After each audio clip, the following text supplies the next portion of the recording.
اور ایران اور اسرائیل کے درمیان لگاتار بڑھ رہی کشیدگی سے کئی کشمیری طلباء ایران میں پھنس گئے ہیں اور ادھر بچوں کے والدین پریشانی کی حالت میں مبتلا ہیں۔ منصف ٹی وی سے ایک ایسے ہی خاندان سے بات چیت کی جن کی بیٹی حفصہ تہران کی ایک یونیورسٹی میں خوف و دہشت کے سائے تلے رہ رہی ہے۔ دیکھیے ہمارے نمائندے پرویز بٹ کی یہ خصوصی رپورٹ۔ اسرائیل کے ایران پر پے در پہ حملے میں جہاں بہت سی جانیں تلف ہوئی ہیں، وہیں ہزاروں کی تعداد میں ہندوستان کے طلباء جو کہ ایران کی مختلف یونیورسٹیوں اور کالجز میں زیر تعلیم تھے وہیں پھنس گئے ہیں۔ جموں کشمیر سے بھی سینکڑوں کی تعداد میں طلباء تہران اور اس کے آس پاس کے علاقوں میں خوف و دہشت کی زندگی گزارنے پر مجبور ہیں۔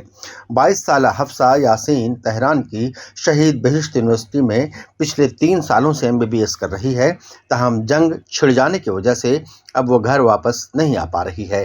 حفصہ کے والدین کا رو رو کر برا حال ہے اور وہ مرکزی سرکار سے اپیل کر رہے ہیں کہ جتنے بھی بچے ایران میں درماندہ ہو گئے ہیں ان کو گھر واپس لایا جائے۔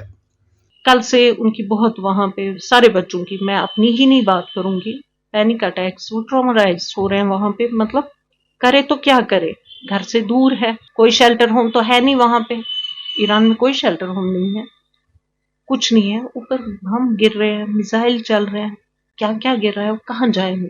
دیکھتے ہیں، امید کرتے ہیں آپ کی وسادت، آپ کی میڈیا کی وسادت سے ہم بات آگے پہنچانا چاہتے ہیں کہ یہ انڈیا کے بچے ہیں، یہ کشمیر کے ہی نہیں، انڈیا کے، تھرو آؤٹ انڈیا کے بچے ہیں۔ ہم ایک بچے کی بات نہیں کریں گے، سب کے بچے ایک ہی جیسے ہیں۔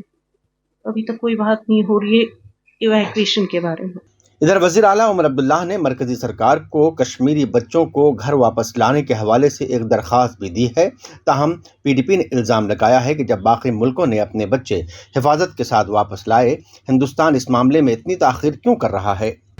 پریشانی کی بات ہے کہ ہمارے بچے جو اس وقت ایران میں ہے وہ وہاں پر فرینٹک کالز بھی یہاں کر رہے ہیں، ہم نے فیس بک پہ بھی دیکھا، وہ بہت پریشان ہیں، ان کے پیرنٹس یہاں پر بہت پریشان ہیں۔